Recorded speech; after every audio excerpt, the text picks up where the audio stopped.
You are aboard a ship you cannot steer, drifting towards something you don't understand. The wooden world beneath your feet seems permanent now, after weeks at sea. The USS Philadelphia, a proud 36-gun frigate of the United States Navy, creaks and sighs beneath you like some great slumbering beast. You've almost forgotten what solid ground feels like. The year is 1803, and you are sailing the Mediterranean. President Jefferson has sent you and your shipmates to deal with the Barbary pirates, corsairs, who demand tribute from merchant vessels and seize those who refuse to pay.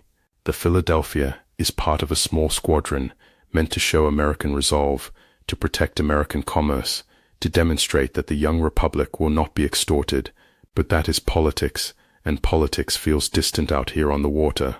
What feels immediate is the salt that has worked its way into everything, your clothes, your skin, your hair, the corners of your eyes. It is autumn, but the Mediterranean sun still bears down with surprising strength. Sweat beads across your forehead, trickling down to sting your eyes as you work. Your hands, once soft perhaps in some previous life ashore, have grown calloused from hauling lines and scrubbing decks. The Philadelphia is a floating village of 307 souls, 307 men eating, sleeping, working within the confines of 157 feet of oak, 307 heartbeats, breaths, dreams, and fears. You know most by face, if not by name. There is nowhere to hide on a frigate. Privacy is a forgotten luxury.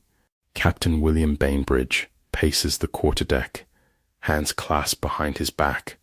At 32, he is younger than many of his officers, but his bearing suggests experience beyond his years. Still, there is tension in his jaw. The mission weighs upon him. His previous command, the USS George Washington, had been forced to fly the flag of the Day of Algiers and carry the day as tribute to Constantinople. The humiliation of that incident clings to Bainbridge like a shadow. He has something to prove. The day passes with the ordinary routines that have become your life. The ship's bell marks the hours, dividing your existence into neat 4-hour watches. You move with the practiced efficiency of repetition. This is your world now. Wooden planks, canvas sails, rope and sky.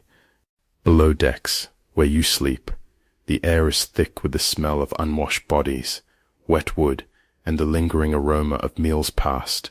Your hammock is strung tight alongside dozens of others, so close you can feel the heat of your neighbor's body, hear the rhythm of his breathing in the darkness.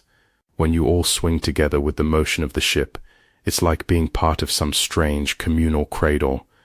Your meals are taken at mess tables, sitting shoulder to shoulder with your shipmates. The food is monotonous. Salt pork, hardtack biscuits that must be soaked in your coffee to be chewable, dried peas reconstituted into a soup. On good days, there might be butter or cheese. The water tastes faintly of the wooden casks it's stored in, a flavor that once repulsed you but now has become so familiar you hardly notice. The ship's cook, red-faced and perpetually sweating over his galleys, does his best with limited resources. Fresh food is a distant memory. Anything not preserved by salt or drying would have spoiled weeks ago. Scurvy is a constant threat, though the officers insist that regular rations of lime juice will keep it at bay. Today, like most days, you work until your muscles ache.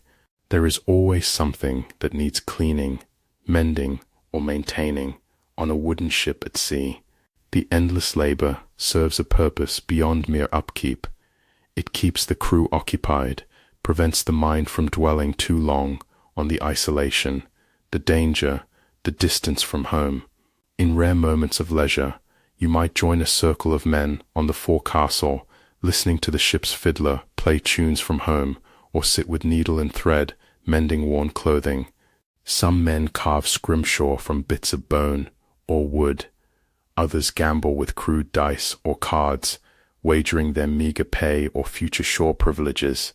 The officers turn a blind eye to these amusements, understanding their necessity for morale. As sunset approaches, The sky bleeds crimson across the western horizon. The sea reflects the light, making it seem as though you sail upon a lake of fire. It would be beautiful if you weren't too tired to properly appreciate it. The Mediterranean, for all its dangers, offers spectacles that will remain etched in your memory long after you return home, if you return home. With nightfall comes a different rhythm to the ship. The watch changes, lanterns are lit, casting yellow pools of light amidst deepening shadows.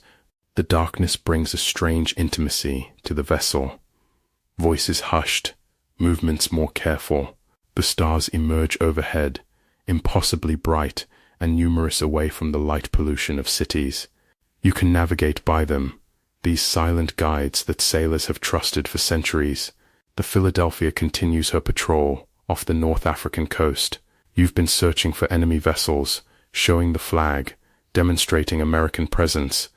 Intelligence suggests that a Tripolitan ship might be in these waters, and Captain Bainbridge is keen to prove himself with a capture. Dawn breaks with a whisper of pink across the eastern sky.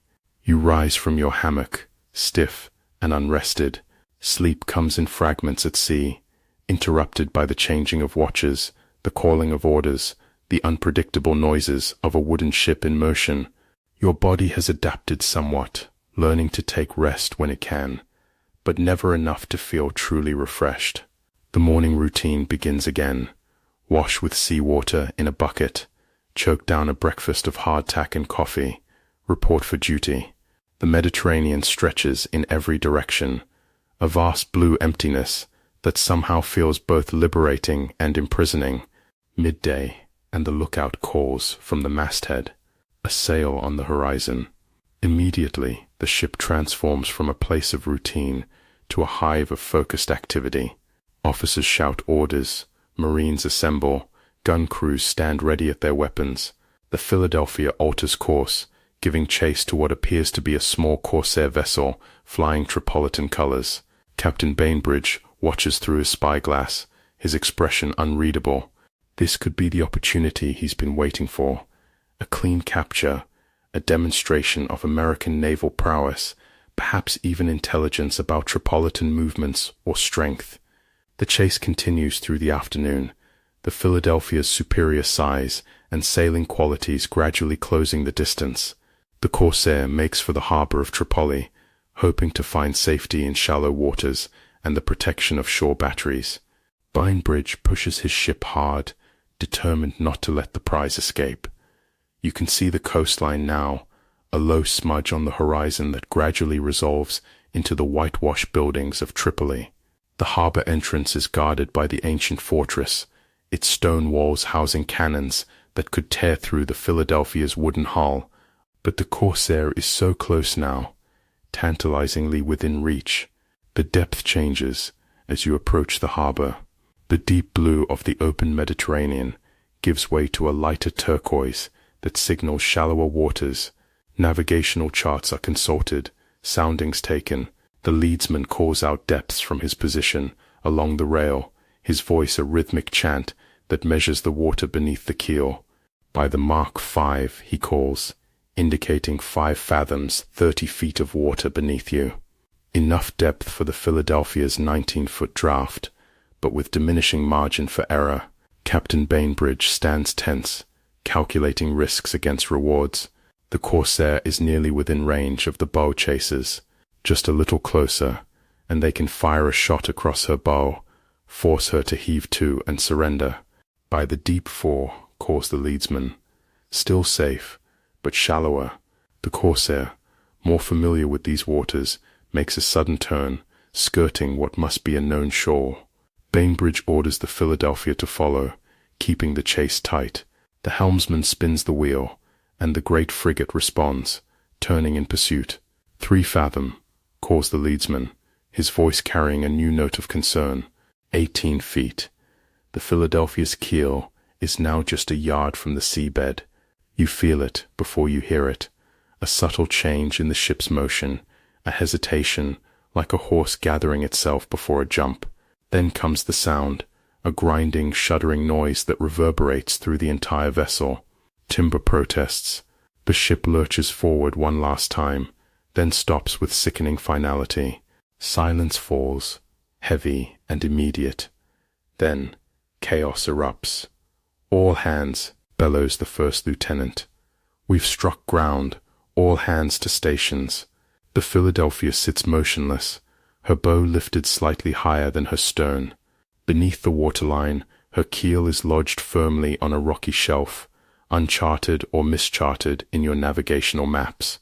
The corsair you were chasing continues toward the harbor, now well out of range, her crew likely laughing at the predicament of their would-be captors. Captain Bainbridge's face is a mask of controlled fury and dawning dread.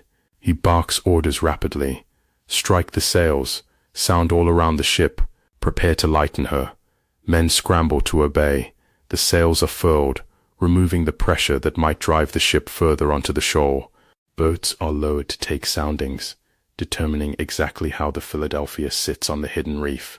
Others begin the laborious process of trying to free the vessel, shifting weight, preparing to jettison guns and stores if necessary.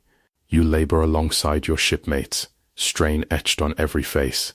The frigate must be freed before the Tripolitans realize your predicament. A warship aground is vulnerable, helpless as a beached whale. The Philadelphia's guns, formidable in a naval engagement, are useless if the ship cannot maneuver. Hours pass in desperate work. Cannon are shifted aft, trying to lift the bow. Anchors are run out in the ship's boats, dropped at a distance, then used with capstans to try to pull the Philadelphia free. Water casks are emptied, reducing weight. Nothing works. The ship remains firmly trapped on the unforgiving stone beneath. As the afternoon wanes, you notice movement in the harbor. Small gunboats are emerging from behind the protective mole. 9 of them, oared vessels with cannon mounted in their bows. They form a semicircle at a cautious distance, just out of range of your guns. More ominously, you see activity at the harbor fortress. Gun ports open, revealing the dark mouths of cannon. They are beyond your range, but if the tide drops further and the Philadelphia heels over, you will be unable to bring your guns to bear at all. Captain Bainbridge calls his officers to the quarterdeck for a council. Their faces are grave as they confer in low voices. The situation is deteriorating rapidly. The wind has shifted, pushing the ship further onto the reef. The tide is falling, and the enemy is gathering strength, preparing to attack a prey that cannot flee. From your position, amidst the busy crew, you catch fragments of the officers' discussion. Words like hopeless and surrender drift across the deck. The unthinkable is becoming inevitable. The sun dips lower, casting long shadows across the deck. The Tripolitan gunboats grow bolder, edging closer, testing your range. A few desultory shots are exchanged, but the Philadelphia's position makes accurate gunnery impossible. The frigate, designed to fight while moving through the water, cannot bring her formidable broadside to bear on the nimble gunboats. As light fades from the sky, Captain Bainbridge makes his decision. His face is ashen as he gives the order that no captain ever wishes to give: strike our colors. The American flag, which has flown proudly throughout the Mediterranean, is lowered. In its place, the white flag of surrender rises, a pale ghost against the darkening sky. 307 men stand in stunned silence, watching as their fate is sealed. The Tripolitan gunboats approach cautiously at first, then with growing confidence. You hear foreign shouts across the water, see turbaned heads, and the gleam of weapons. They will board soon. You are about to become prisoners in the hold of your own ship. You look around at what has been your home these many weeks: the solid oak planking, the complex web of rigging, the powerful guns now rendered impotent. You've grown accustomed to its creaks and groans, learned its ways, become part of its community. Now it will belong to others. As darkness falls completely, the first of the enemy boards the Philadelphia. The ship beneath your feet is no longer yours. Your captain is no longer in command. Your flag no longer flies above you. You wouldn't last a day in what comes next. None of you will. The Tripolitan pirates swarm aboard like ants over a fallen fruit, their voices harsh and unfamiliar in the gathering darkness. They carry curved swords and long-barreled muskets, their faces illuminated in the sporadic glow of lanterns. You stand with your shipmates in rigid formation, as if military discipline might somehow protect you from what's coming. Captain Bainbridge stands on the quarterdeck, his face a stone mask. The Articles of War, which govern naval conduct, have prepared him for battle, for storm, for shipwreck, but not for this moment of abject surrender. An American frigate, one of the proud vessels meant to establish the young nation's presence on the world stage, now sits helpless beneath enemy control. The boarding party's leader approaches, a tall man in elaborate robes with a jeweled dagger at his waist. His beard is full, his eyes dark and evaluating as he surveys his prize. Through an interpreter, a renegade European who speaks both Arabic and halting English, he addresses Bainbridge. Your ship now belongs to His Excellency, Yusuf Karamanli, Pasha of Tripoli.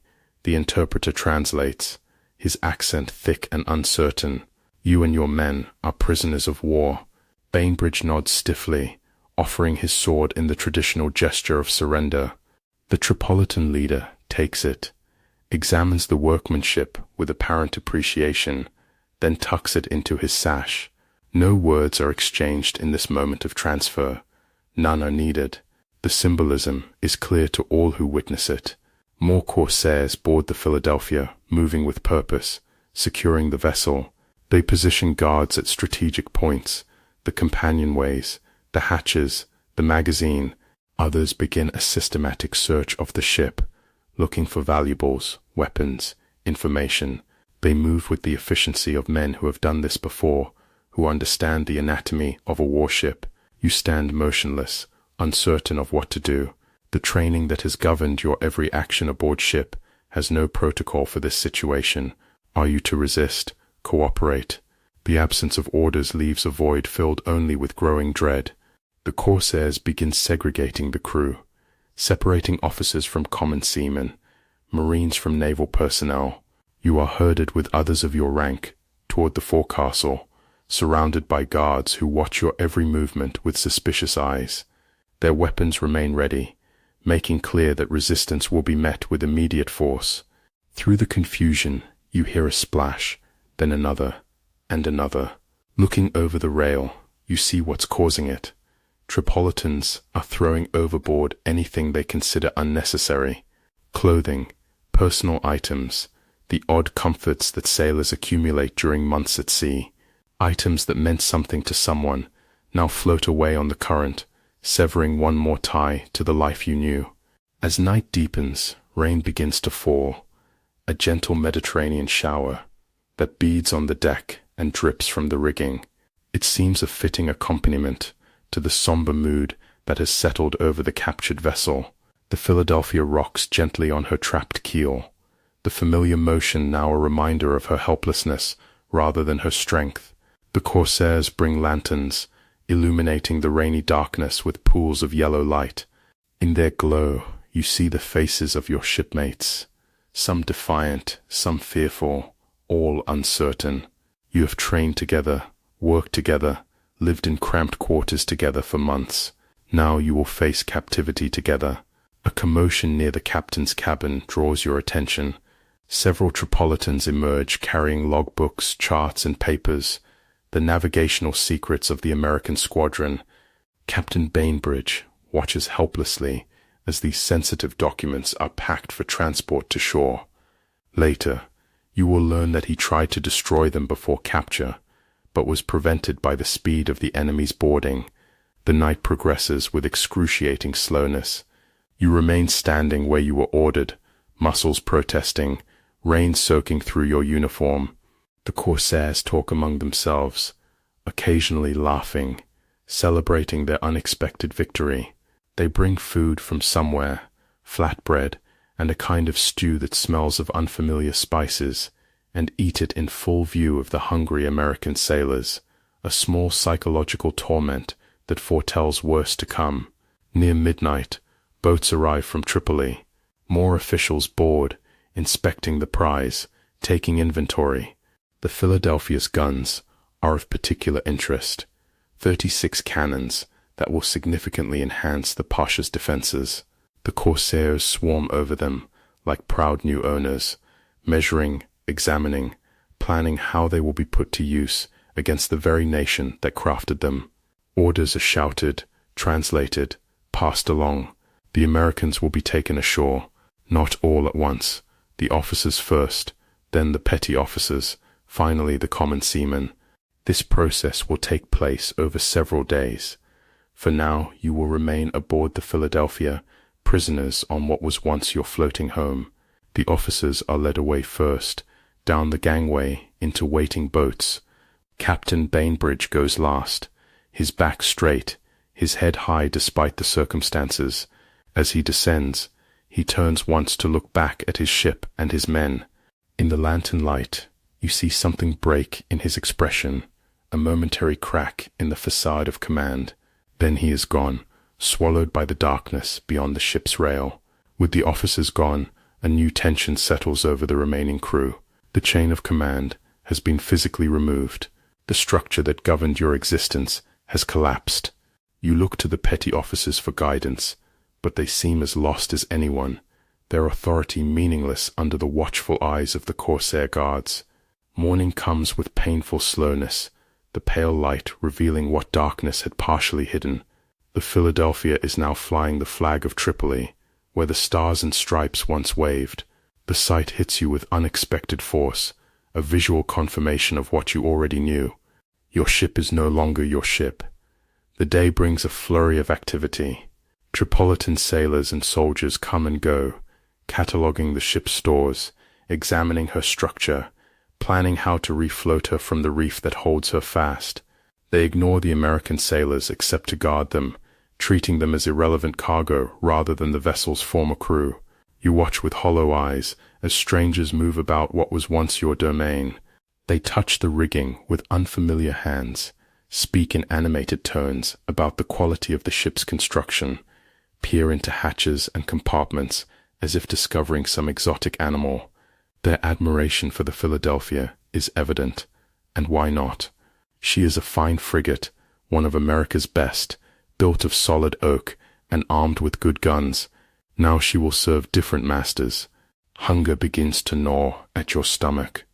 You've had nothing to eat since before the grounding, nearly 24 hours ago. Around you, your shipmates shift restlessly, their discomfort visible in tightened jaws and dull eyes. Thirst is worse than hunger. Your mouth feels like cotton. Your tongue sticks to the roof of your mouth when you try to swallow. Eventually, when the sun is high overhead, the Tripolitans bring water and a kind of hard bread, not enough for real sustenance, but sufficient to keep you alive. You drink greedily, ignoring the brackish taste, then nibble at the unfamiliar bread, making it last as long as possible. Who knows when food will come again? The afternoon brings a new development. Small boats approach, carrying what appear to be shipwrights and engineers. They circle the Philadelphia, examining her position on the reef, taking measurements, having animated discussions about the best approach to free her. Their presence confirms what you feared. The Tripolitans intend to salvage the ship, not just strip her where she lies. As the sun begins its descent toward the western horizon, you notice increased activity on shore. Cannon are being positioned, their barrels aimed at the Philadelphia.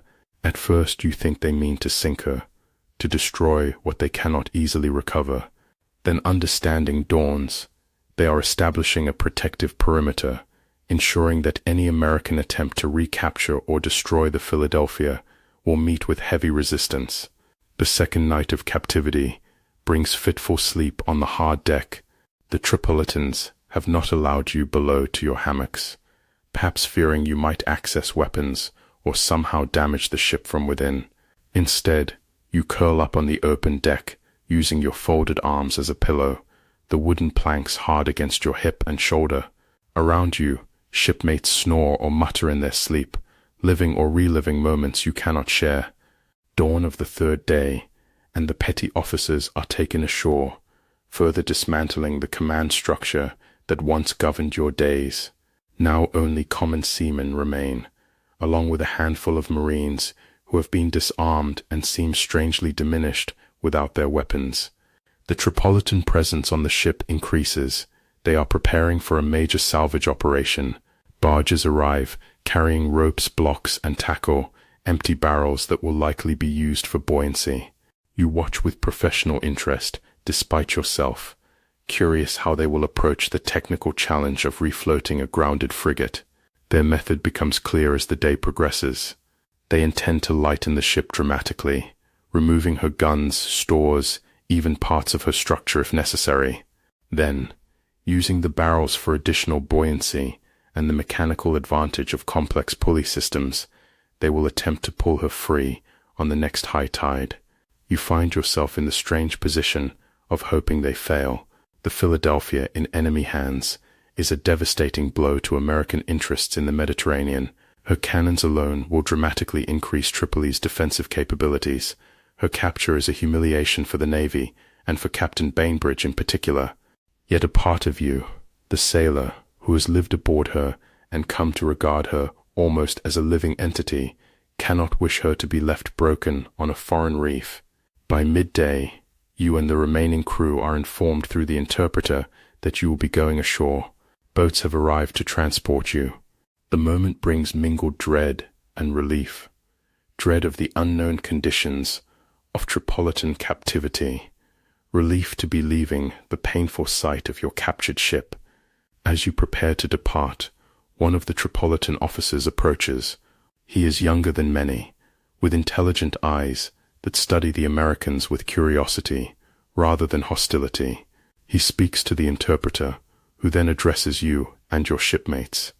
You will be treated according to your rank and station, the interpreter translates. If your country pays ransom promptly, your captivity need not be long or harsh. If they delay, he shrugs, leaving the implication hanging in the salt air. You are led down the gangway in groups of 10, into boats that will take you to shore. As you descend, you cast one last glance back at the Philadelphia. She sits awkwardly on her reef, listing slightly to port, her masts reaching uselessly toward the sky. Already she looks different. Ropes coiled in unfamiliar patterns, hatches open that should be closed, strangers moving across her decks with proprietary confidence. The boat ride to shore seems to take both forever and no time at all. The harbor of Tripoli grows larger in your vision, white buildings rising in tiers from the waterfront, the protective mole extending into the sea, gun emplacements visible along the fortified walls. This place that was an abstract enemy, a dot on a chart, has become suddenly terribly real. You are landed at a stone quay, then marched through narrow streets flanked by blank-walled buildings. The local population comes out to watch the procession of captured Americans, their expressions ranging from curious to hostile. Children run alongside for a time, pointing and calling out in their incomprehensible language. Your destination proves to be a large fortified compound near the center of the city. Its high walls are topped with broken glass embedded in mortar, a primitive but effective deterrent to escape. The heavy wooden gates swing open to admit your group, then close with a decisive thud that echoes with finality. Inside, you find a courtyard surrounded by low buildings. Other Americans are already there, the officers and petty officers who were brought ashore earlier. Captain Bainbridge stands with his lieutenants, his expression grim but composed as he watches the remainder of his crew arrive. When the gates close behind the last group of sailors, Bainbridge addresses his men. His voice carries clearly in the enclosed space, still bearing the authority of command despite his captive status. Men of the Philadelphia, he begins, our situation is grave, but not without hope. The United States will not abandon its sailors. Negotiations for our release will begin promptly. Until then, I expect every man to conduct himself with the discipline and honor befitting an American sailor. He pauses, looking from face to face, making eye contact with as many of his crew as possible. We are still a ship's company, he continues. Though our ship lies on a reef in the harbor, we will maintain our structure, our routines, our dignity. The articles of war still govern our conduct. I remain your captain. The chain of command remains in force. Any man who forgets these facts will answer to me when we return home, as we shall. His words bring a murmur of approval from the assembled sailors. The reminder of structure, of familiar hierarchy, is comforting amidst the disorientation of captivity. The Tripolitan interpreter steps forward then, accompanied by an official in elaborate robes who appears to be the prison administrator. The interpreter speaks, his voice carrying across the courtyard. You will be housed according to rank, he explains. Officers in one building, petty officers in another, common sailors in the barracks at the far end. You will receive food twice daily. You are permitted exercise in this courtyard during daylight hours. Attempting to escape will result in punishment. He gestures toward a post at the center of the courtyard, equipped with manacles at head height. The implication is clear enough. The sailors are dismissed to their assigned quarters. You file into the long barracks building with your shipmates, finding a large open room lined with reed mats on a dirt floor. It is Spartan, but not inhumane, at least not yet. A primitive latrine occupies one corner, partially screened for minimal privacy. Barred windows high in the walls admit light and air, but are too small for a man to pass through. You claim a mat, placing your meager possessions beside it, just the clothes you wear, and perhaps a small personal item or two that escaped the Tripolitan's confiscation. Around you, sailors do the same, establishing tiny territories within the communal space. Already, the human instinct to create order reasserts itself. Outside, through the barred windows, you hear the muezzin's call to prayer echo across the city. The foreign wail, rising and falling in its ancient pattern, drives home your displacement more powerfully than anything else has. You are far from home, surrounded by a culture you don't understand, held by an enemy whose intentions remain unclear. As evening approaches, food is brought, a grain porridge, with bits of unidentifiable meat, accompanied by the same hard flatbread you received on the ship. The portion is small, but adequate. You eat slowly, savoring each mouthful, aware that regular meals are no longer guaranteed. Night falls, bringing a deep quiet broken only by the breathing of your shipmates and occasional calls from the guards outside. You lie on your mat, staring up at the darkened ceiling, trying to process the rapid reversal of your circumstances. Just 3 days ago, you were a sailor aboard one of America's finest warships, part of a mission to assert national strength. Now you are a prisoner in a North African cell, your future as uncertain as the dark waters that claimed your ship. Sleep, when it finally comes, brings dreams of the Philadelphia, not as she now sits, broken on her reef, but as she was, sails full, cutting through blue water, the stars and stripes snapping proudly above her stern. In your dream, you are climbing the rigging, the wind in your face, the whole Mediterranean spread out before you like a promise. You awaken to harsh reality, the hard mat beneath you, the sound of unfamiliar voices, the smell of strange spices and unwashed bodies. The Philadelphia is lost. Your freedom is lost. All that remains is the long uncertainty of captivity. The flag has come down, and you are adrift in hostile waters.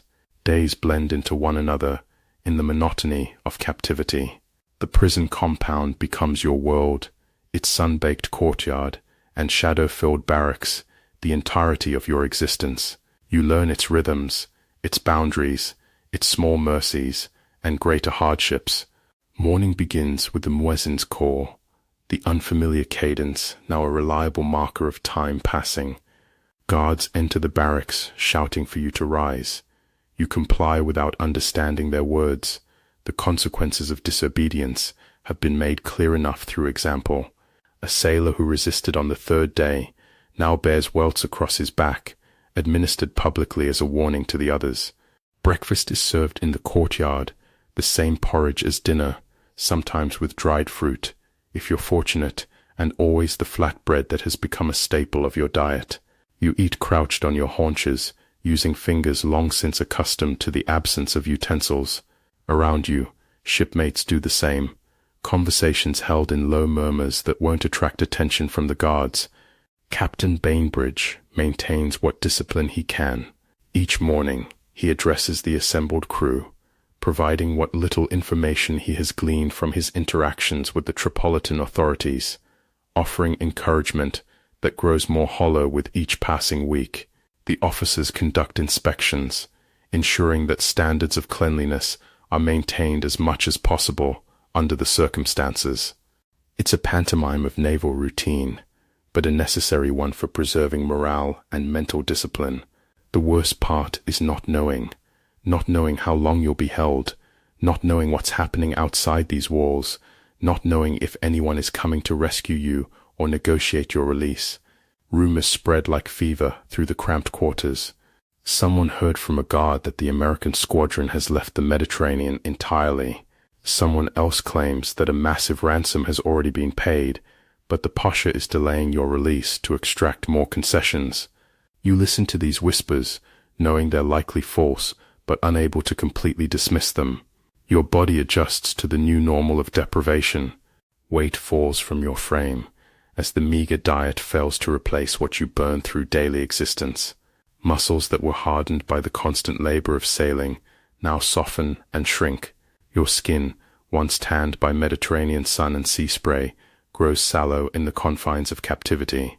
Most concerning are the wounds that won't heal, small cuts and abrasions that fester in unsanitary conditions, turning angry and red at the edges.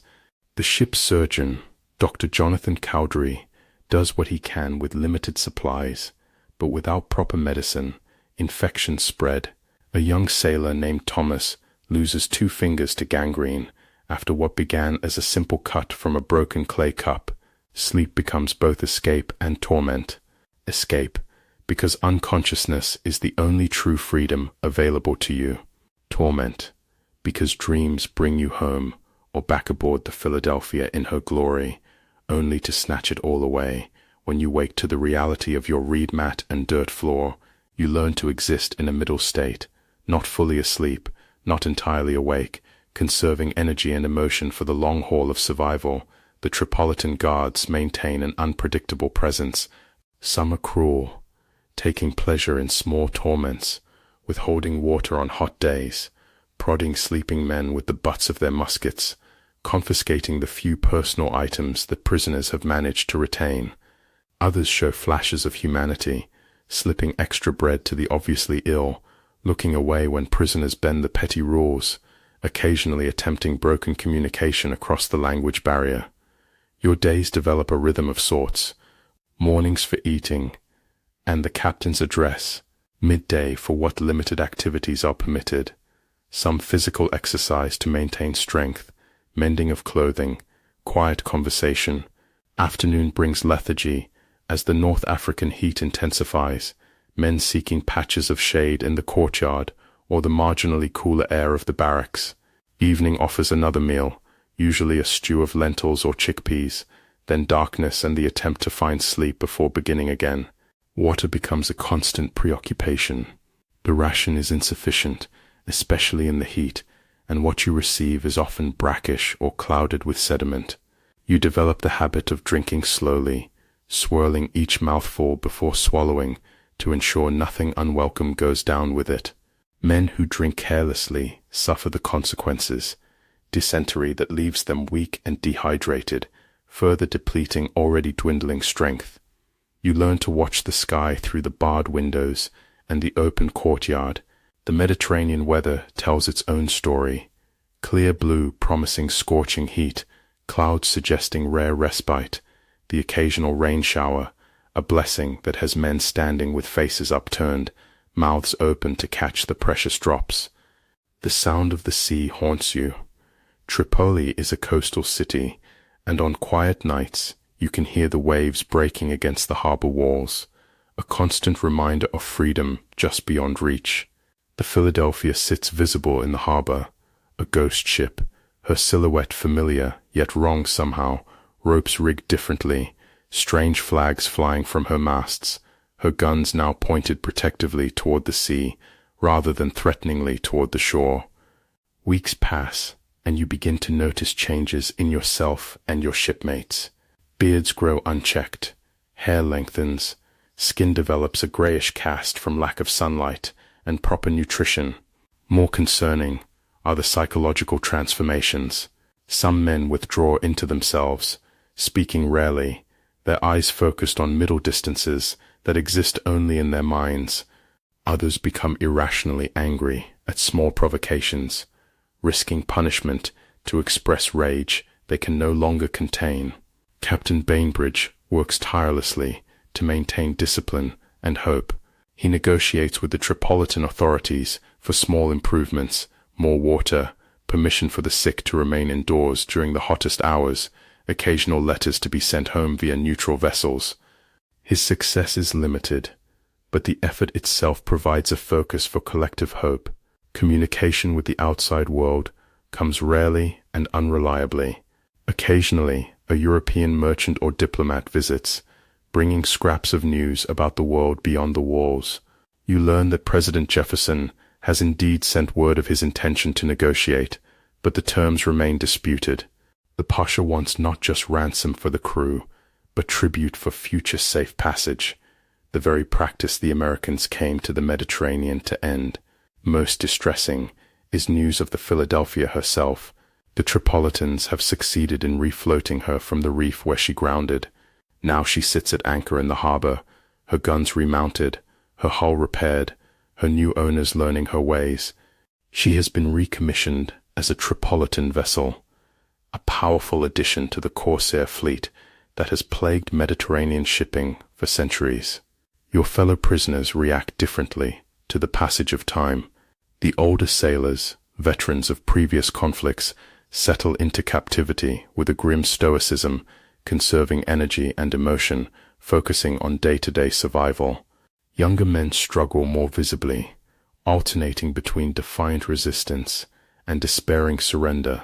You watch as a boatswain's mate named Samuel, barely 20, attempts to scale the compound wall one night, only to be dragged down, beaten, and chained to the punishment post for 2 days in the merciless sun. Disease becomes an unwelcome companion in the close quarters. What begins as a cough in one man spreads through the barracks like wildfire, leaving dozens weakened with fever and congested lungs. Dr. Cowdery creates remedies from what little is available: mint leaves steeped in hot water, compresses of dampened cloth, careful rationing of the few medicines he's been permitted to keep. Despite his efforts, 3 men die in a single week, their bodies removed without ceremony by guards who cover their own faces with cloth against contagion. Sleep becomes increasingly difficult as the weeks stretch into months. The hard ground never softens beneath your reed mat. The night sounds, men coughing, whimpering in dreams, the calls of guards changing shifts, penetrate even the deepest exhaustion. Vermin share your space, rats bold enough to nibble at toes in the darkness, fleas and lice that leave angry welts across skin already sensitized by poor diet and harsh conditions. Relationships among the prisoners grow complex with time. Men who barely knew each other aboard ship now know the intimate details of sleeping habits, physical ailments, emotional weaknesses. Friendships deepen, built on shared suffering and mutual aid. Enemies emerge too, petty rivalries exacerbated by close quarters and limited resources. The crew fragments into small groups, allies who share food or watch over each other during illness, while fracture lines appear between groups based on previous shipboard divisions or newly discovered incompatibilities.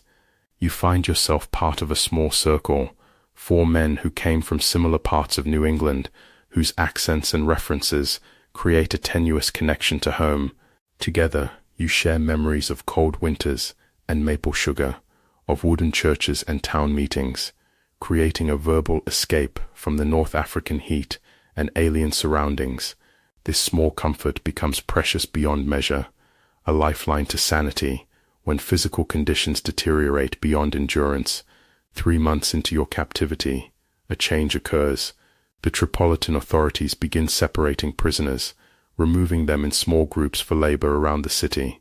Some are sent to work on construction projects, others to unload cargo at the docks, still others to clean streets or serve in wealthy households.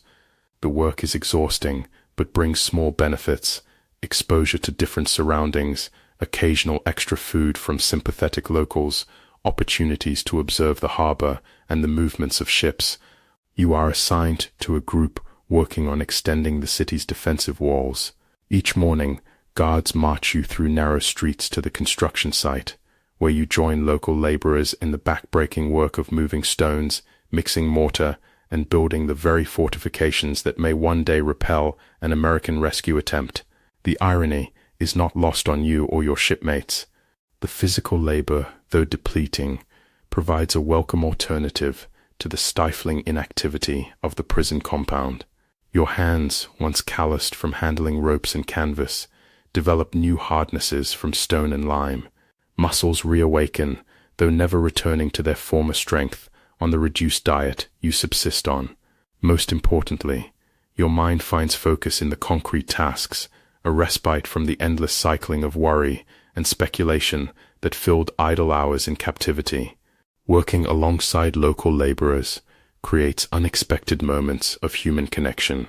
A Tripolitan stonemason shares his water skin with you when a guard isn't looking. An elderly worker demonstrates a more efficient technique for lifting the heavy blocks that form the wall's base. No common language exists between you, just gestures and nods. Brief acknowledgments of shared humanity across the divide of conflict.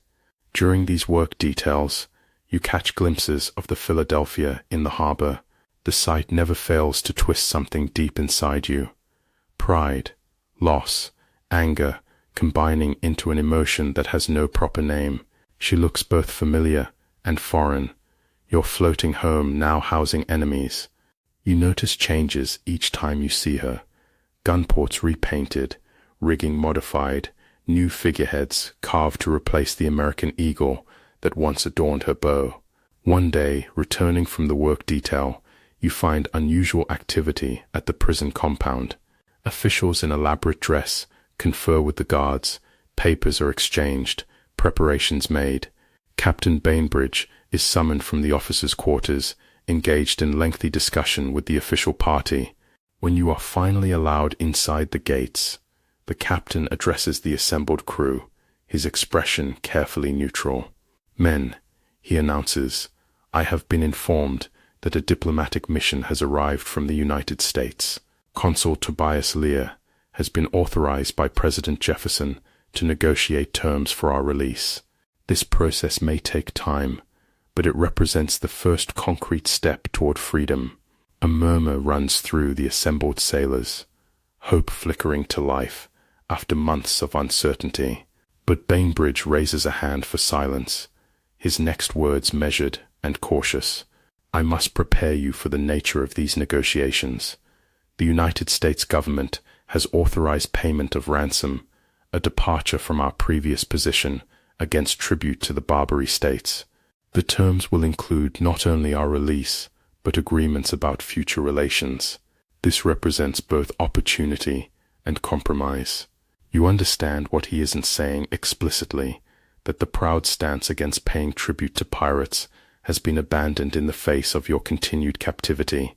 It's a victory of sorts for the Pasha, a demonstration that even the principled Americans will eventually pay when their citizens' lives hang in the balance. The negotiations proceed at the deliberate pace of all diplomatic endeavors, especially those conducted across language and cultural barriers. Days pass with no visible progress, then a flurry of activity suggests breakthrough, followed by more delays. You and your shipmates swing between hope and despair, watching for signs, interpreting every unusual movement of guards or officials as potentially significant. Meanwhile, daily life continues its grinding routine. The work details, the meager meals, the struggle against illness and despair. Men who allowed themselves to hope suffer most when progress stalls, their emotional reserves depleted by repeated disappointment. A gunner's mate named Parsons attempts to take his own life, saved only by the intervention of watchful shipmates who recognized his deepening melancholy. 6 months into captivity, your body bears the marks of extended privation, ribs visible beneath skin that has lost its healthy color, teeth loosening in gums affected by vitamin deficiency, hair growing brittle and falling out in patches, wounds that form scars different from the clean white lines of old sailing injuries. These new marks are puckered, angry red, testament to poor healing in unsanitary conditions. The psychological changes are harder to catalogue, but no less real. Time warps in strange ways, hours in the prison yard stretching endlessly, while weeks somehow slip past without clear demarcation. Memory becomes both sharper and less reliable, childhood recollections emerging with surprising clarity, while the events of yesterday blur together in confusion. You find yourself talking aloud sometimes, when you believe you are only thinking, a disconnect between mind and body that worries you in lucid moments. Throughout this ordeal, the Philadelphia remains visible in the harbor, a constant reminder of what was lost. Occasionally, you see Tripolitan sailors aboard her, moving about the decks that you once swabbed, climbing the rigging that your hands once knew intimately. They are learning her ways, but they don't know her as you do. The peculiar creak of her forecastle in a heavy sea, the way her wheel pulls slightly to starboard in a following wind, the perfect angle at which to trim her sails when beating against a Mediterranean mistral. One morning, in late January of 1804, you are awakened before dawn, not by the usual call of the muezzin, but by urgent voices and movement in the courtyard. Guards hustle the prisoners out of the barracks, forming ragged lines for an unexpected count.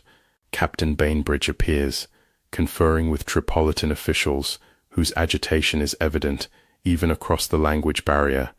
When the officials depart, Bainbridge addresses his men, his voice low and controlled, but with an undercurrent of tension that immediately captures your attention. Last night, he begins, something occurred in the harbor. The details are unclear, but it appears that a vessel approached the Philadelphia under cover of darkness. There was some manner of engagement. Fire was observed, explosions heard.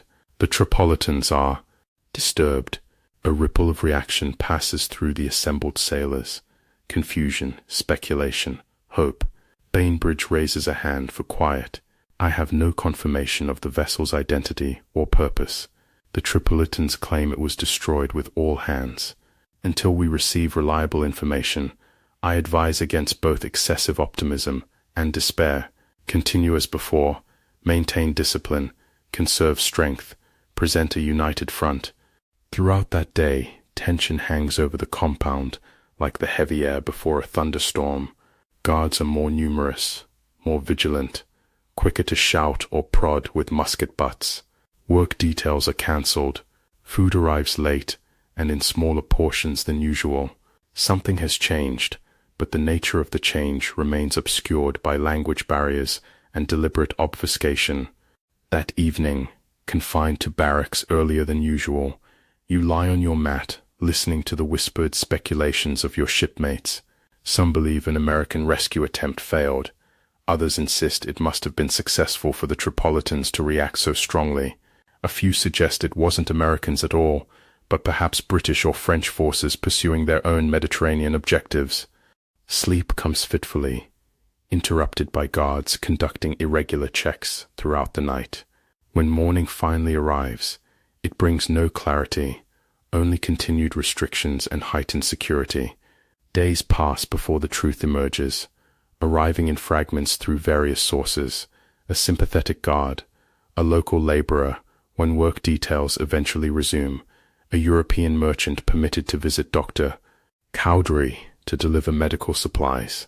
The Philadelphia is gone, not captured or reclaimed, destroyed, burned to the waterline where she sat at anchor in Tripoli harbor.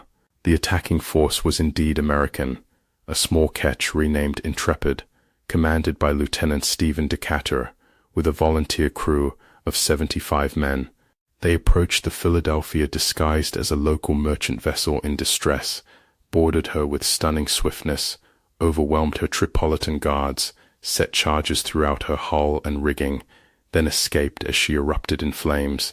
The operation was executed with such precision and daring that even the Tripolitans speak of it with reluctant admiration. Not a single American was killed, only one was wounded. The Philadelphia, which had become both prize and symbol of Tripolitan victory over the Americans, was reduced to a charred hulk that eventually sank in the shallow harbor waters. The news arrives like a physical blow. Relief that the ship will not be used against American interests, mingled with grief for the vessel that was your home, pride in the audacity of Decatur's raid, tempered by the realization that your captivity has not ended with it. If anything, conditions worsen, as the humiliated Tripolitans tighten restrictions and reduce rations in retaliation for the raid. Bainbridge gathers the officers to discuss the implications. You're not privy to these conversations, but their effects ripple through the crew in the form of new instructions. Be more cautious in conversations that might be overheard. Avoid antagonizing guards still smarting from the embarrassment of the raid. Prepare for possible relocation, as the Tripolitans may decide to move prisoners farther from the coast. The destruction of the Philadelphia changes something fundamental in the psychology of captivity. Before, the ship represented both loss and the faint possibility of recapture.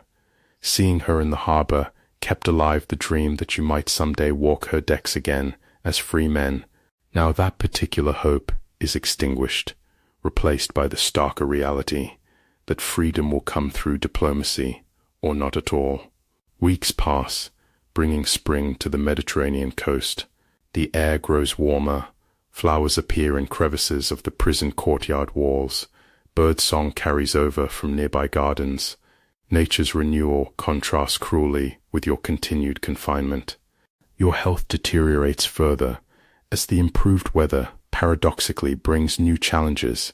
Insects breed in standing water, spreading disease. Food spoils more quickly in the heat. The confined spaces grow more fetid with sweat and unwashed bodies. Dr. Cowdery works tirelessly, treating everything from festering wounds to eye infections, with dwindling supplies and increasing fatalism. The diplomatic negotiations continue their glacial progress.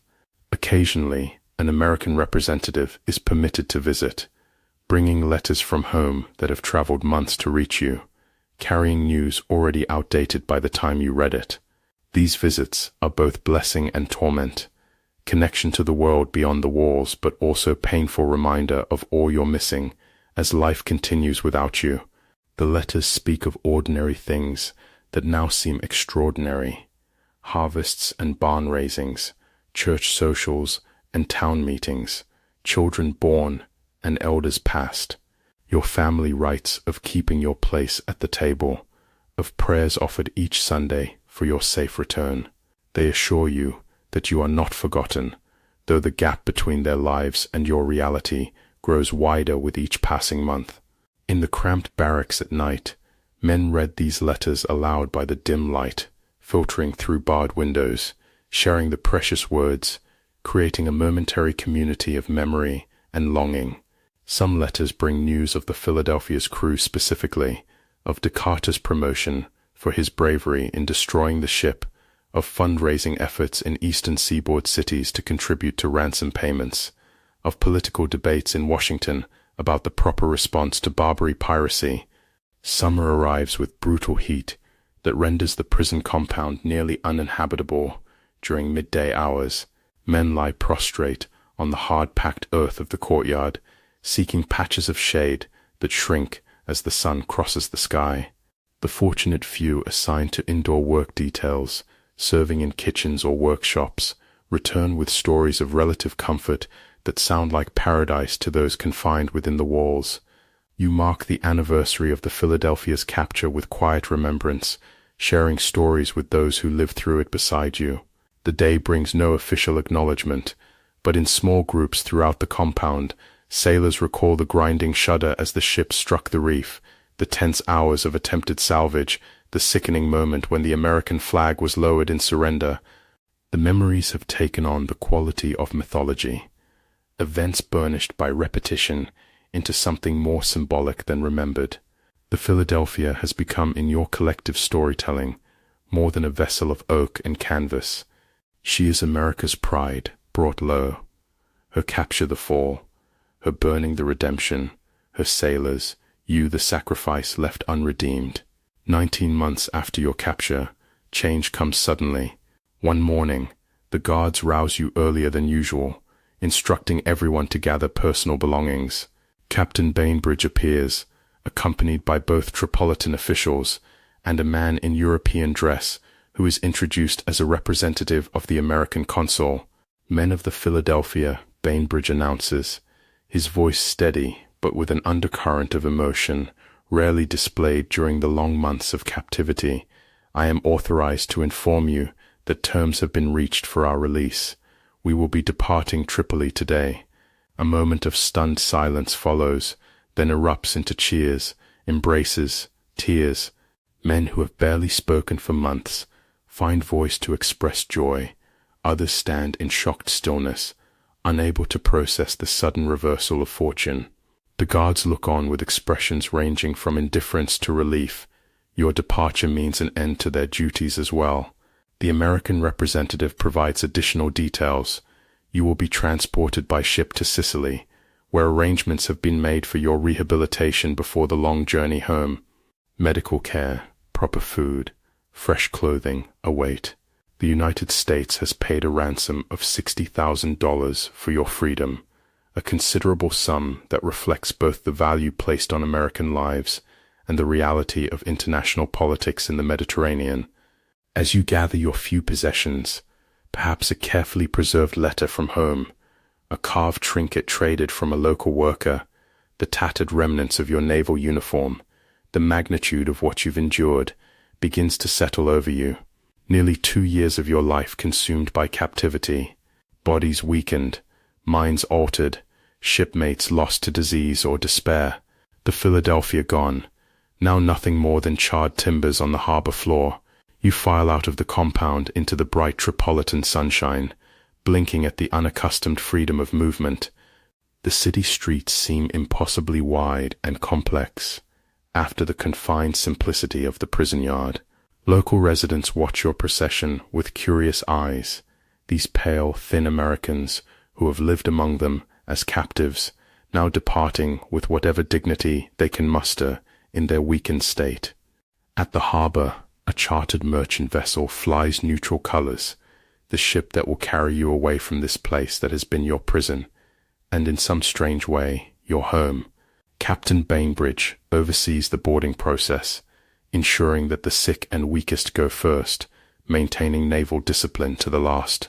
As you wait your turn to board, you find yourself looking back at Tripoli harbor, at the spot where the Philadelphia once floated proudly, then burnt spectacularly. There is nothing visible now, no mast protruding from the water, no floating debris, not even an oil slick to mark her passing. Only your memory preserves what was. You step from the stone quay onto the wooden deck of the merchant vessel. The sensation is at once familiar and foreign, the slight give of timber beneath your feet, the subtle movement with the harbor swell, the smell of tar and brine. Your sea legs, dormant during long months ashore, reawaken as if stirred from hibernation. The ship leaves Tripoli under cloudless skies, the city receding slowly as canvas fills with afternoon breeze. You stand at the rail with your shipmates, watching the shoreline transform from distinct buildings to a white smudge against brown land, finally disappearing beyond the horizon. Only then does the reality of freedom begin to settle into your bones. Below decks, conditions are luxurious compared to your recent existence. Clean hammocks slung at reasonable distances, fresh water in ample supply, food that includes meat and vegetables rather than gruel and hard bread.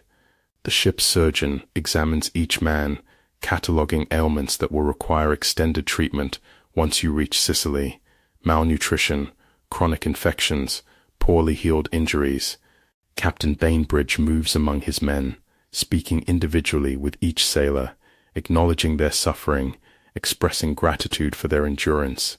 His own burden has been perhaps heaviest of all, the responsibility of command without the power to protect those under his authority, the knowledge that his decision to chase the corsair ship led directly to the Philadelphia's grounding and capture. As night falls on your first day of freedom, you lie in your hammock listening to the familiar sounds of a ship at sea, the creak of timbers, the slap of waves against the hull, the murmur of the watch changing above.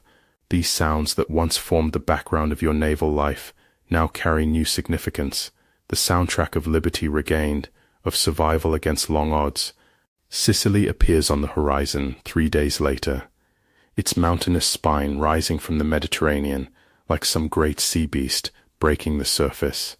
The port of Syracuse welcomes the ship carrying Tripoli's former captives, its harbor facilities a stark contrast to the primitive conditions you've left behind. You step ashore on European soil, weak but free, forever changed by what you've endured.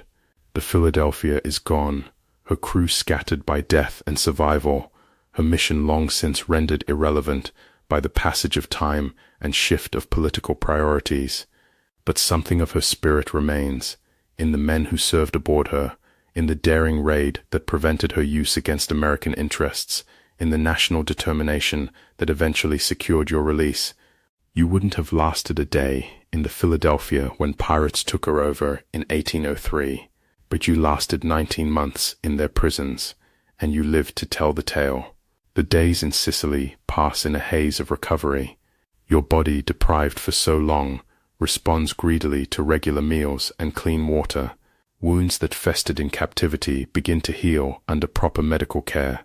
You sleep in clean sheets for the first time in nearly 2 years, the luxury of it almost painful against skin grown accustomed to dirt floors and reed mats. The U.S. Navy has established a recovery station in an old stone building near the harbor.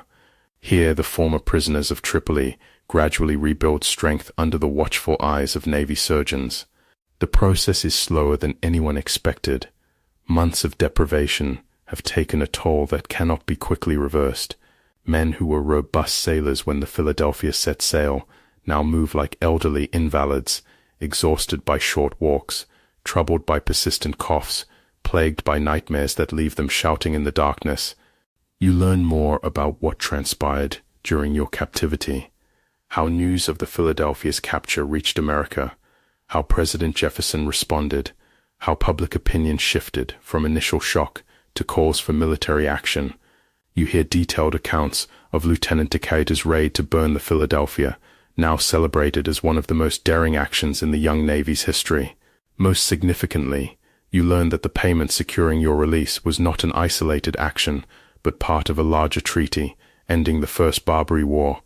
While you were imprisoned, American naval forces under Commodore Edward Preble had maintained a blockade of Tripoli, conducted multiple bombardments of the harbor fortifications, and eventually forced the Pasha to negotiate. Your freedom came not merely through ransom, but as part of a strategic resolution to the conflict that brought the United States into the Mediterranean. This knowledge brings complicated emotions. Pride in your nation's refusal to abandon its imprisoned sailors, satisfaction that the war concluded with some measure of American success, but also bitterness that your captivity lasted so long, that diplomatic solutions weren't found sooner, that the Philadelphia's crew paid such a high price for a military miscalculation. Captain Bainbridge lives with his own complex legacy. Though cleared by a court of inquiry, he carries the weight of the Philadelphia's loss. Some officers regard him with subtle disapproval, while others defend his actions as reasonable given the circumstances. He bears this divided judgment stoically, focusing instead on ensuring that his surviving crew members receive proper care and recognition. As physical strength returns, you begin to realize that other forms of healing will take longer.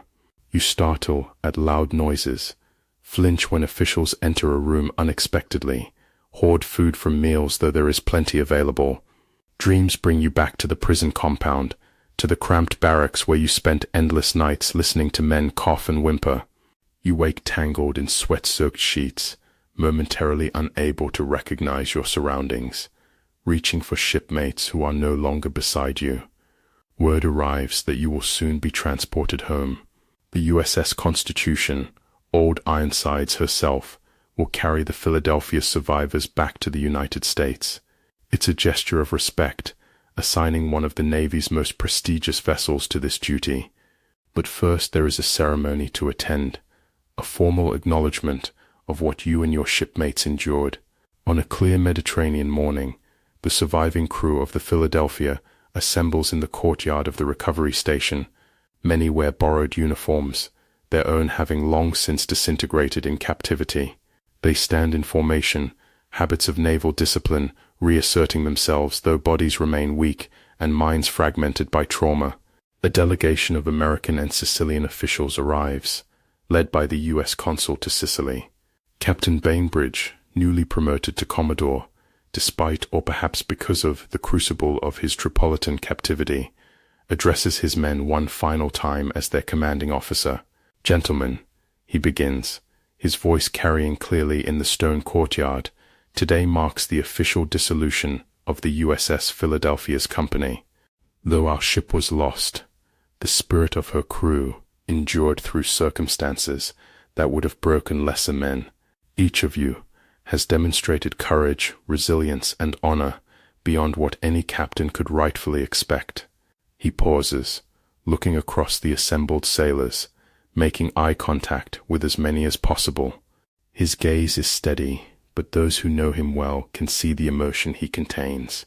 The Philadelphia's fate will be recorded in naval history, her capture, her burning, the captivity of her crew. But what the history books may not adequately convey is what I have witnessed, the daily fortitude of men who maintained their dignity in degrading conditions, who supported one another when hope seemed lost, who represented their country with honor, even in chains. The consul steps forward then, announcing that each survivor will receive compensation for lost personal effects, back pay for the period of captivity, and a special commendation from the president, recognizing their sacrifice. These practical matters settled, the ceremony concludes with a moment of silence for those who did not survive to see freedom, the 22 members of the Philadelphia's crew who succumbed to disease or injury during the long months in Tripoli. The journey home, aboard the Constitution, is a gradual reintroduction to naval life. Some former captives volunteer for light duties, finding comfort in the familiar routines of a ship at sea. Others remain passengers, their bodies or minds too damaged by captivity to resume active service. The Constitution's crew treats the survivors with a mixture of respect and careful concern, sharing the unspoken understanding of those who recognize that fate alone separates the captured from the free. Atlantic crossing in early 19th century vessels is never easy, but after Tripolitan prisons, the hardships of seafaring seem almost welcome. The clean discipline of watchers, the honest exhaustion of labor, the brotherhood of the mess table. Storms come and go, testing the Constitution's renowned strength and the seamanship of her crew. Through high seas and calm, the frigate makes steady progress toward American shores, carrying her precious cargo of recovered men. Land is sighted on a crisp autumn morning, the coast of Massachusetts materializing from the misty horizon like a promise fulfilled. The Constitution enters Boston Harbor with flags flying, greeted by cannon salutes from the harbor fortifications and cheers from vessels they pass. News of the Philadelphia survivors' return has preceded them, drawing crowds to the wharves despite the chill weather. You stand at the rail as the ship is secured, watching the bustling American port with the detached amazement of a ghost returning to the living world. Everything seems simultaneously familiar and foreign. The architecture, the clothing of people on the docks, the rapid English spoken all around after years of Arabic and Italian. This is home, but you are no longer the person who left these shores. Debarkation brings a confusion of emotions, relief at returning to American soil, anxiety about what comes next, uncertainty about rejoining a society that has continued without you, that cannot fully comprehend what you've experienced. Some men have families waiting, others face rebuilding lives from nothing, their pre-Philadelphia existences erased by time and absence. A temporary receiving station has been established for the returning captives, a place to complete final administrative tasks, receive accumulated pay, arrange transportation to hometowns. Here, you encounter the first journalists, eager to record first-hand accounts of Barbary captivity, for a public that has followed the Philadelphia story through newspapers and presidential addresses. Some of your shipmates speak freely, finding catharsis in relating their experiences. Others refuse all interviews, unwilling or unable to translate private suffering into public narrative. You find yourself somewhere between answering direct questions with minimal detail, uncomfortable with both complete silence and full disclosure. The Navy offers each survivor 3 choices: honorable discharge with pension, reassignment to shore duties, or return to active sea service after a period of recovery. The decision weighs heavily, forcing confrontation with fundamental questions about identity and future. Are you still a sailor after what you've endured? Can you face the sea again, knowing what waits beyond the horizon? Or has captivity permanently severed your connection to the naval life that once defined you? In the weeks that follow, the Philadelphia survivors scatter across the young nation, to New England fishing villages, to mid-Atlantic port cities, to inland farms and frontier settlements. Some reunite with families who have waited faithfully. Others find loved ones remarried after presuming them dead, homes sold, inheritances distributed. The world has not paused during their absence. For you, reintegration proves challenging in ways both expected and surprising. Physical recovery continues, weight returns, strength builds, the visible marks of captivity fade. But other changes prove more permanent. You cannot sleep in total darkness, needing at least a candle burning through the night. Crowds trigger overwhelming anxiety. Certain smells, particular spices, unwashed wool, stagnant water, provoke visceral reactions, transporting you instantly back to Tripolitan prisons. Most difficult is explaining your experience to those who cannot possibly understand. Family and friends ask well-meaning questions. Was it terrible? Were you afraid? Are you glad to be home? That have no simple answers. How to convey the complex reality of captivity, the grinding monotony punctuated by moments of acute fear, the strange bonds formed with fellow prisoners, and occasionally even guards, the gradual adjustment to conditions that would have once seemed unsurvivable. You find unexpected comfort in the company of other veterans, not just Philadelphia survivors, but older men who served in the Revolution, who know something of conflict and its aftermath. In dockside taverns and village greens, these veterans recognize the shadows in each other's eyes, the particular alertness that never entirely fades, the understanding that the world is fundamentally unreliable in ways that civilians are privileged to ignore. The story of the Philadelphia passes into naval lore, taught to midshipmen as both caution and inspiration. The capture becomes a lesson in navigational prudence and the risks of pursuing enemies into unfamiliar waters. Decatur's raid to burn the ship is celebrated as a model of daring and decisive action.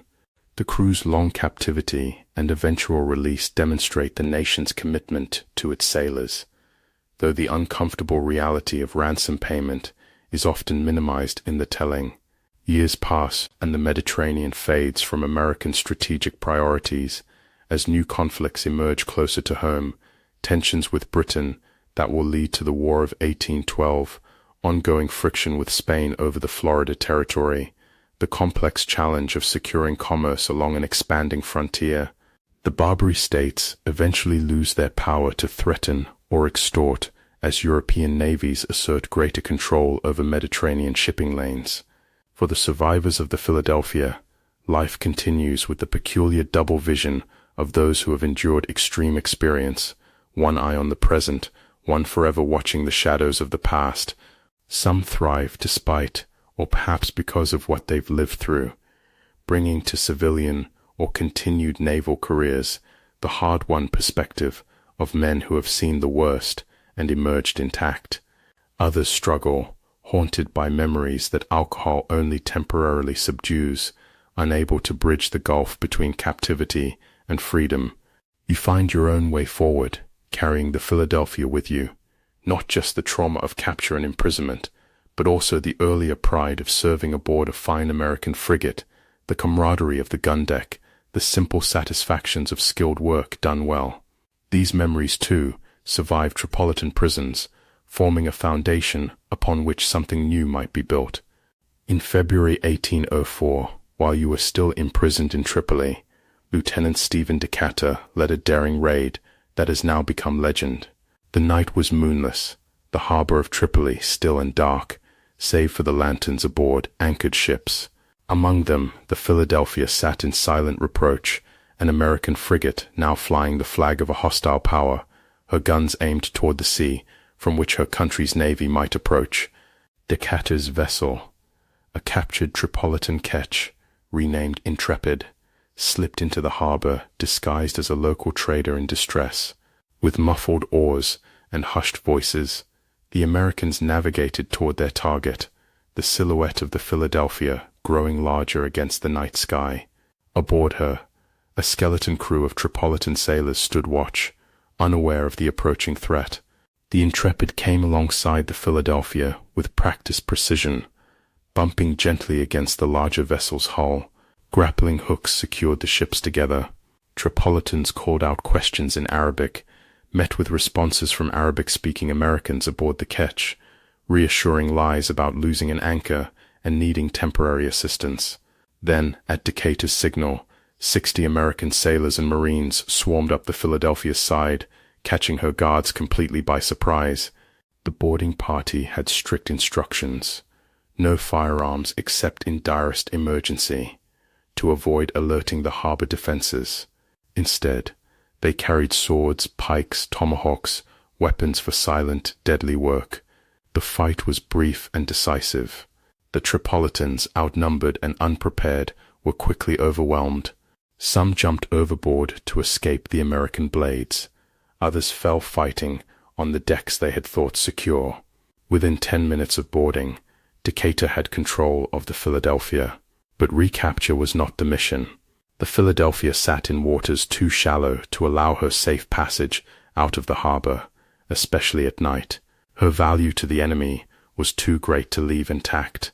Destruction, not salvage, was Decatur's objective. Prepositioned combustibles were brought aboard and distributed throughout the ship, in the gun deck, the captain's cabin, the forecastle, anywhere that would ensure complete destruction. Oil, pitch, turpentine, all highly flammable, all placed with careful attention to the ship's architecture to guarantee that no part would escape the coming inferno. When all was ready, Decatur gave the order. Torches touched prepared materials, and flames leapt up with shocking speed, racing along paths of combustible liquids, catching on dry wood and canvas. The boarding party had minutes to retreat to the Intrepid, their way now illuminated by the growing conflagration behind them. The last man aboard the ketch, Decatur watched as fire consumed the Philadelphia. The sight must have been both terrible and magnificent. A ship of war transformed into a pyramid of flame, illuminating the harbor with hellish light, casting long shadows from minarets and fortress walls. The flames reached the remnants of her sails and rigging, climbed her masts, touched her flag, now burning away all marks of ownership, American or Tripolitan. Alarm spread through the harbor as the fire grew. Gun ports opened in shore batteries. Other vessels raised anchor, trying to distance themselves from the floating inferno. The Americans rowed desperately for the harbor entrance, their small craft now brightly illuminated by the fire behind them, an easy target for shore gunners, now scrambling to their positions. But confusion worked in the raiders' favor. By the time the Tripolitans organized an effective response, the Intrepid was already approaching the harbor entrance. A few shots fell near her, sending up fountains of spray, but none found their mark. The American ketch slipped away into the darkness beyond the harbor mole, leaving behind the burning hulk of what had been one of America's finest frigates. The Philadelphia burned to the waterline and sank where she was anchored, her destruction so complete that nothing remained worth salvaging. Debris floated in Tripoli harbor for days afterward. Charred timbers, melted metal fittings, fragments of a once proud vessel reduced to worthless flotsam. For you and your fellow prisoners, still held in Tripolitan compounds, the raid brought mixed emotions: pride in American daring, satisfaction that the ship would not serve enemy purposes, but also loss. The Philadelphia had been home, and something irreplaceable died with her, and fear, as your captor's anger at the humiliation manifested in harsher treatment, reduced rations, heightened restrictions. Lord Nelson, upon hearing of Decatur's raid, reportedly called it the most bold and daring act of the age, high praise from Britain's greatest naval hero. The American public celebrated it as evidence of their young Navy's skill and courage. President Jefferson used it to rally support for continued action against the Barbary States. But for those who had served aboard her, the Philadelphia's burning was an act of necessary violence against something loved, a mercy killing to prevent her misuse, but a death nonetheless. In the years that followed your return to America, you sometimes dreamed of her as she was in her prime, canvas full, cutting cleanly through blue Mediterranean swells, the sun glinting off the eagle at her bow, her guns run out in perfect alignment along her sides. More rarely, you dreamed of her end, consumed by fire of American making, sinking beneath dark harbor waters, claimed by the elements from which human craft had temporarily shaped her. These dreams left you waking with tears on your face, though whether from grief or some stranger emotion, you could never quite determine. Now, decades later, the Philadelphia exists only in memory and history books.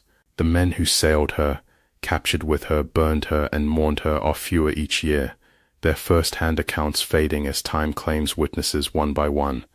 Soon, the living connection will be gone entirely, leaving only written records, paintings by artists who imagined but did not see, and the persistent legends that accumulate around dramatic events. You are older now than you ever expected to be during those dark months of captivity, when each sunrise seemed a minor miracle. Your body bears the marks of both your naval service and your imprisonment, scars that have faded but never disappeared, joints that ache with approaching storms, a slight limp from an injury improperly healed in Tripoli. More significant are the invisible marks, the wariness that never entirely leaves your eyes, the difficulty trusting authority, the silent calculations of risk that accompany every decision. Sometimes you're approached by young men considering naval service, seeking stories of adventure and glory on the high seas. You tell them edited versions of your experience, enough truth to be honest, enough omission to avoid extinguishing their enthusiasm entirely. The Navy needs its bold young men, after all, its decateurs ready to attempt the impossible, but it also needs those who understand the cost of failure, the reality behind the heroic narratives, the long shadow that captivity casts across a life.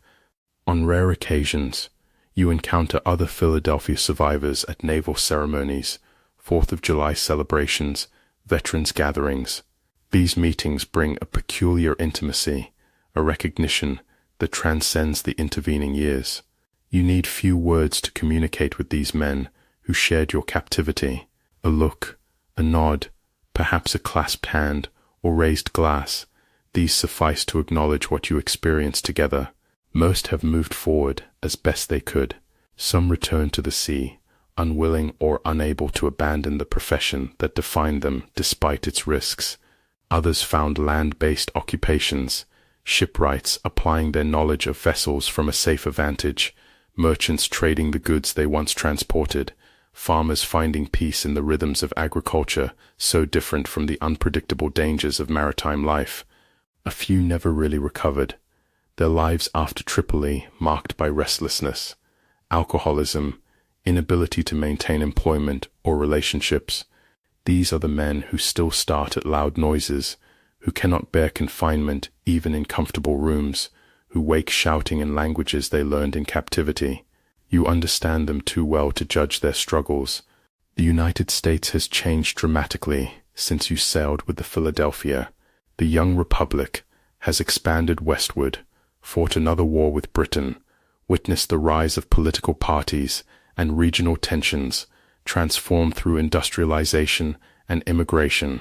The Navy that once consisted of a handful of frigates now maintains squadrons in multiple oceans, its technology evolving from the simple wind-powered vessels of your experience toward the steam-driven complexity of a new age.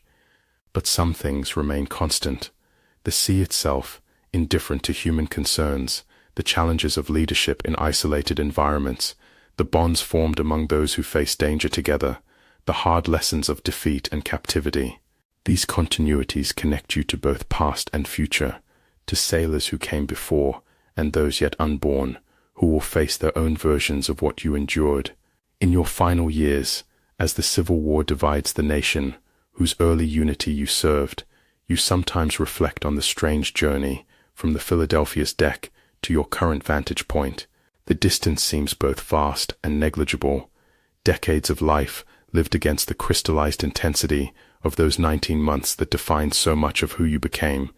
Time has not diminished their impact, merely provided context that allows you to carry their weight with greater equilibrium.